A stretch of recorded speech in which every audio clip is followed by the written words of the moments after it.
This week on Stakelbeck on terror, rockets, suicide bombings, and agriculture, we reveal the new Arab plan to take away Israel's God-given land without firing a shot. They're taking the land piece by piece, and there are no tanks in this war. It's tractors, it's bulldozers. Plus, we get on the ground in Israel's biblical heartland of Judea to investigate how Palestinians are trying to seize Israeli land one tree at a time. They have started a new kind of war against us. It's called the agricultural jihad. And then we get up close to give you the truth about those so-called Israeli settlements that the Obama administration and the world are pressuring Israel to dismantle.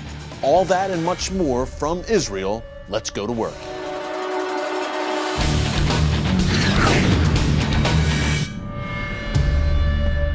And welcome to Stakelbeck on Terror. You know, every week on this show, we aim to bring you the truth, all of it, with no consideration over hurt feelings or political correctness. Now, I care what my family thinks, I care what my employer thinks, and most of all, I care what God thinks. But that's it. This is no time to mince words, folks. This is a time to be bold and to speak truth to power, to be watchmen and women on the wall. Time is short. And for some reason, God has seen fit to give me a platform here with this show. And I am going to leave all of the consequences to Him while I use this show to educate, to sound the alarm, and to call evil for what it is. And let me tell you, it doesn't get more evil or more anti-God than the campaign to erase Israel, God's land and God's people, from the map. As you'll see on today's show, there are many different ways that Israel's enemies are attempting to do just that. And some of their tactics don't involve their usual weapons of choice, guns, bombs, and rockets. I recently spent time on the ground in Judea, in Israel's biblical heartland, which the world calls the West Bank. While I was there, I visited the beautiful Israeli town of Gush Etzion, just south of Jerusalem. I was there on a Friday afternoon, just before the beginning of Shabbat, and there was an energy and excitement on the streets as people were scrambling around to make last-minute preparations for Shabbat dinner with their families. Now, the UN and the Obama administration would like you to believe that these so-called settlements are filled with wild-eyed, violent fanatics. That is a massive lie. Ladies and gentlemen, I've spent time throughout Judea and Samaria, the so-called illegal settlements. These are beautiful, thriving, close-knit communities, filled with religious and secular families. I always say they remind me of the suburbs of Arizona or Southern California. Great weather, clean air, what a place to raise a family.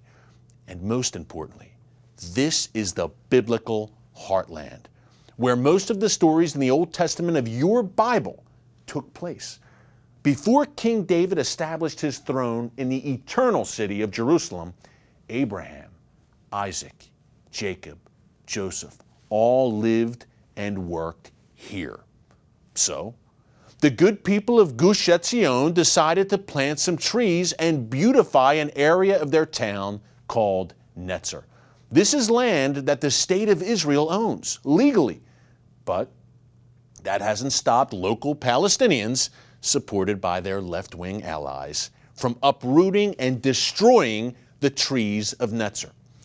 Israelis plant trees, and the Arabs come, oftentimes under the cover of night, and destroy them out of pure, childish spite, and because they covet Israel's land. This happens time and time again. We spoke to the mayor of Gush Etzion, Davidi Perel, about it. We are, as people that live here, want to keep the pieces of land, to extend the communities, to have agriculture like trees and stuff. But the Arabs want to, so they're trying to fight through the land. They're trying to take out the trees. They want to put another trees in other pieces of land. You know, when you think about it, this is really a metaphor for the larger struggle for Israel's existence. Israel builds, the Muslim Arabs destroy. Here's more from Mayor Perel. But if you go a bit out of the center of the Gush Etzion, in the way to Hebron, the way to Bethlehem. It's a big problem because these Arabs live under the Palestinian government, let's say, and they have the feeling that they have to fight with us, and they go out to the roads, throwing stones, fire bombs, and all this stuff. Now, again, Netzer and what's going on there is part of the larger overall war against the Jewish people and the land of Israel. Israel's enemies know they can't win a conventional war, so they are going to chip away incrementally, bit by bit. They're very patient, and they're very diabolical, and they have the backing of the world community. It's to the point that a Jew planting a tree in Netzer on Israeli land is becoming an international incident that causes an uproar at the UN. Even though Jews lived in Gush Etzion thousands of years ago. Listen to Nadia Matar. She's the founder of a great group called Women in Green. The Arabs want to expel the Jews from their land, from our God-given land, whether it's in Judea and Samaria, in the Negev, Galilee, or anywhere. And here, what their way of dealing with it is funded by billions of dollars of the European Union and other anti-Israeli NGOs. For the past 6, 7, 8 years, they have started a new kind of war against us. It's called the agricultural jihad. All of a sudden, they've been funded so well that they go up with tractors, fancy tractors all over, and steal our land, our state land. And folks, it's not just happening in Netzer. I recently sat down with Ari Briggs. He's the spokesman for a very important organization called Regavim that is dedicated to preserving and protecting Israel's national lands. He told us about the silent war against Israel that you haven't heard about. It's a story no one else is covering, but we're bringing it to you exclusively on Stakelbeck on Terror. Take a look. Well, Ari, welcome. Hey, Eric. Great to have you here. Yeah, last time I saw you, we were in Samaria on the mountains of Israel. Correct. So it's great to have you here in Washington, D.C., sounding the alarm. You know, when we talk about Israel and we talk about so-called land disputes, the international community, including the Obama administration, loves to zero in on supposed illegal housing in Judea, Samaria, Israel's biblical heartland. But your organization is doing great work highlighting another land dispute that is a real security threat to Israel. Tell us what's going on in the Negev region. Okay, so it's, the Negev is a great example for what's going on. There's this silent conquest of the land of Israel, and the idea is that the Arabs have realized they can't beat us with war. They can't beat us with tanks, with missiles, even with suicide bombers. So what they're doing is they're taking the land piece by piece, and there are no tanks in this war. It's tractors, it's bulldozers, and they're coming in and they're taking this land, and the government's not doing anything about it. The Israeli government. The Israeli government for years hasn't been doing anything about it. So Regavim's role is, we've got researchers in the field, we've got informers, they let us know what's going on, and we bring that to the attention of the authorities. And so we've got a great legal team that's writing letters to the authorities, and when nothing happens, we go to court. And the idea is to embarrass. We also go public. We have exposés on the news, because without going public, without this public campaign to embarrass the government to look after our own land, nothing's going to change. This is way away from Tel Aviv. This is down in the south. No one knows what's going on there. I was going to ask you just if you could just fill us in more where the Negev is, the size of the Negev, kind of demographics there. No, for sure. So the Negev's in 2/3 of Israel is actually the Negev, and it's in the south of the country. It's, this whole greening of the desert, that's where that's happening, is in the Negev. But most of the Negev is desert. There are a lot of army bases, firing zones down there, so it takes up most of the Negev. So what we're talking about here is the northern Negev, around Beersheba, which is obviously a large city. Large city, 200,000 residents in Beersheba. That's around 10,000 acres. Now what you have right next to Beersheba, actually in between Beersheba, Arad and Dimona, it's like a triangle there, is 90,000 Bedouins who have just gone and taken whatever land, just settled down on whatever land they feel like settling on. 90,000 of them. Now, just so people know, the Bedouins are kind of roving Arab tribes. So yeah, they left the Saudi Arabia, Hejaz area in the late 1700s, early 1800s, and they moved all over the Middle East. Now, some of them came to the Sinai, some of them came to the Negev, and they were nomadic. They're not, they're nomadic. Ari, they're not indigenous to the land of Israel. Well, that's not what the UN says. You know, there are Bedouin all over the Middle East. And the only place the UN has classed them as indigenous is to southern Israel, to the Negev. The only place, they're in the Sinai. We hear about them in Jordan. We hear about them in Lebanon, Syria, Iraq, Iran. But the only place the UN says they're indigenous is southern Israel. And they've changed their terminology as well. They used to be called Israeli Bedouins. Now they're called Palestinian Bedouins, citizens of Israel. Now the UN is pushing that. The UN is pushing that. Well, obviously there are a lot of NGOs that are pro-Bedouin, anti-Israel, and they're pushing this as another way to attack Israel. You know, they already feel they've taken Judea and Samaria away from us. They already feel they can taste that Palestinian state's about to be established, and now they're going after the Negev, the northern Negev, and it's just south of Judea. Ari, we have to go to commercial real quick. Ladies and gentlemen, this is such an important story. You're not hearing anywhere else. The work Regavim International is doing, so important. This land jihad going on. You're not hearing in the mainstream media. You'll hear it here. Much more with Ari Briggs coming up. Stay tuned. Remember to check out the Stakelbeck on Terror blog at cbnnews.com 24/7 for the latest on these and other stories. Do you want to know the truth about the jihadist in your backyard? Then be sure to pick up my book, The Terrorist Next Door: How the Government is Deceiving You About the Islamist Threat. Available wherever books are sold from coast to coast.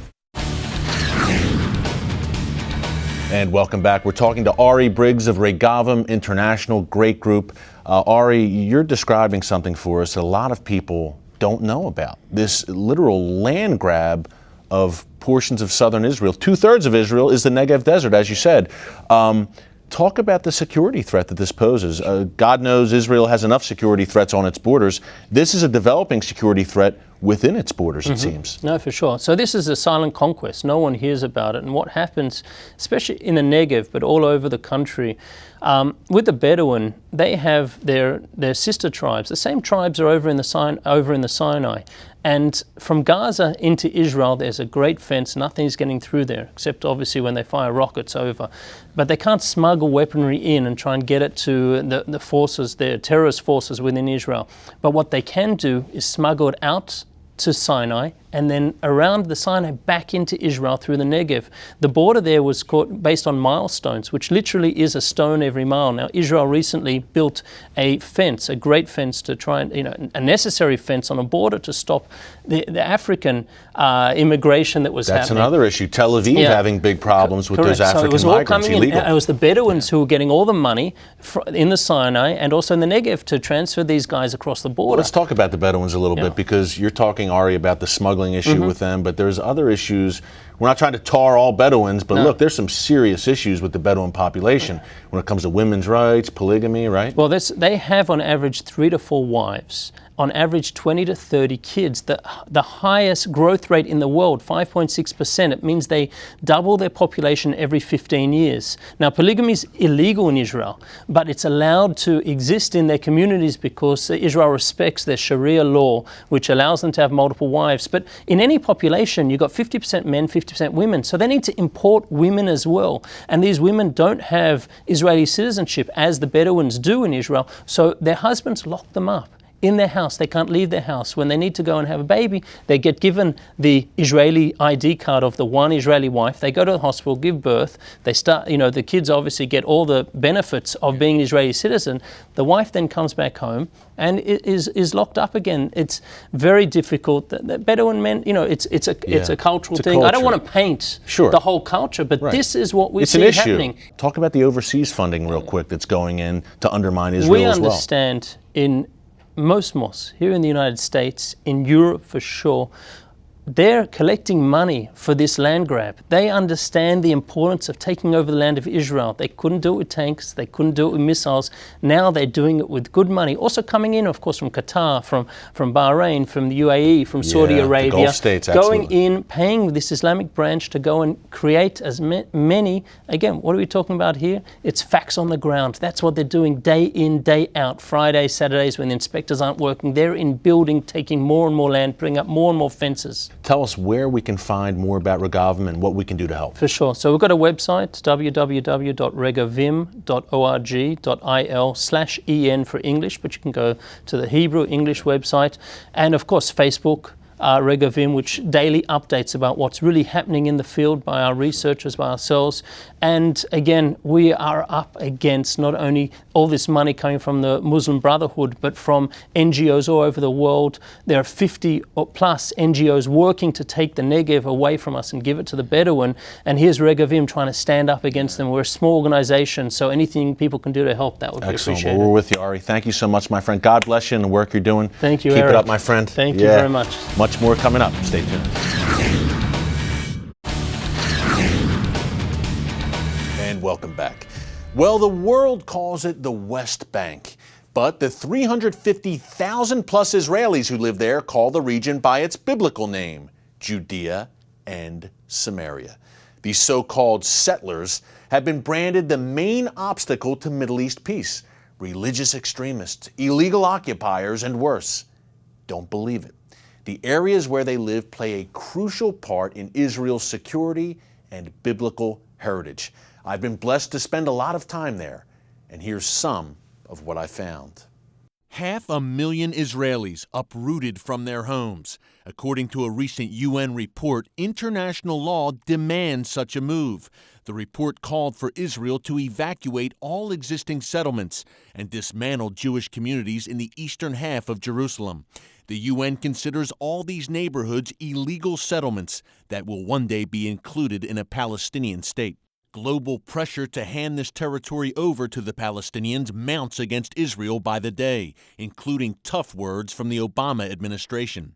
Yet on a recent tour of Judea and Samaria, CBN News found a much different picture than what is often portrayed in the media and world forums. The population is growing. We're growing 4 times greater, 5 times greater than the national average in Israel. David Haivri is spokesman for the Shamron Regional Council in Samaria. He says a growing number of Israelis are relocating to the area for the same reasons Americans move from the city to the suburbs: family-friendly communities, fresh air, and land at affordable prices. Young families who wish to establish themselves and raise children look around and they say, where are our kids going to get a good standard of living? It's a beautiful scenery. We're up here on the mountain. We have great weather. It's cool in the summer.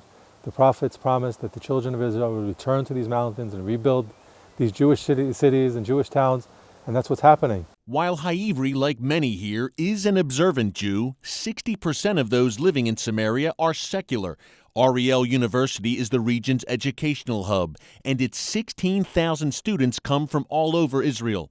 Arab students here are free to wear Muslim religious attire, and they study alongside Jews. We found a similar story at the nearby Barkan Industrial Park, home to some 150 businesses where Israelis work side by side with their Palestinian neighbors. An Arab working in these businesses, in these factories, makes double or 3 times as much in some cases as he would make working for the Palestinian Authority in the Palestinian areas, and the ability to move up the ladder into a supervisory or a management position. But life here is not without its challenges. The Jewish communities of Samaria are frequent targets for Palestinian terror attacks. The 2011 massacre of Udi and Ruth Fogel and 3 of their small children in the Samarian town of Itamar was one horrific example. They were murdered in their sleep by 2 local Palestinians. Further south, in the Judean city of Hebron, the situation is also difficult. During the Second Intifada, we were shot at for 2.5 years here. There are still terrorist attacks here. David Wilder is the spokesman for Hebron's small Jewish community. The city, which is mostly Palestinian Arab, is home to Judaism's second holiest site, the Cave of the Patriarchs. This is the Cave of the Patriarchs in Hebron. Abraham, Isaac, Jacob, Rebekah, Sarah, Leah, the patriarchs, the matriarchs of the land of Israel, of the Bible, they're all buried here. You cannot let terrorism determine how you live and where you live. If you know that this is your home and this is where you're supposed to be, what would be more normal for a Jew to live in the city of Hebron? In withdrawing from Judea and Samaria, Israel would not only be giving up a huge part of its past, it could be harming its future. God forbid, Palestinian terrorists, Hamas terrorists would be standing here. They would be basically in total control, and they won't need long-range missiles. They could reach basically to every town and city in this area. Yuli Edelstein is a member of Prime Minister Benjamin Netanyahu's cabinet. He lives not far from Jerusalem in the Judean town of Gush Etzion, another area the UN once cleared of Jews. Without our total control here in these areas, I think we won't be able even to run a normal country here. Edelstein told CBN that some of the same forces that oppose Israel's presence in these areas are also hostile to the U.S. If the bad guys can do it to Israel as a democracy and can turn us into demons and apartheid and fascists and you name it, basically they can do it to every democracy, United States included. President Obama makes his first presidential visit to Israel in March, and discussions over the future of Judea and Samaria are sure to be on his agenda with Prime Minister Netanyahu. Coming up, now even the IRS is targeting supporters of Judea and Samaria. More on that after the break.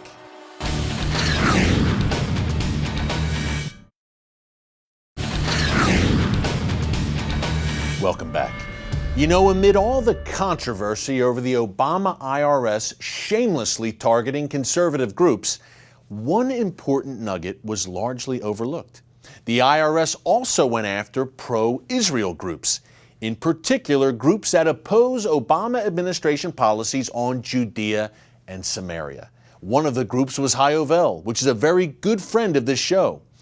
It seems the whole world is gathered against Israel, doesn't it? Even the U.S. government can no longer be considered a friend. But the people of Gush Etzion have the right attitude. We always live with this, but we believe it should be strong. We should show them that we are going to stay here and we're happy to live in a peace with people that want to live in a peace. The Bible says one day the lion will lay down with the lamb and the Arab will embrace the Jew. Isaiah describes a highway running from Syria through Israel and into Egypt. Before we get there, I'm not going to lie to you, it's going to be tough. But God is with Israel, and God is with those who love and fear Him. So, I encourage you to take a stand with Israel, for Jerusalem, for Judea and Samaria, for all of Israel, and never hold your peace. God bless you, and I'll see you next week.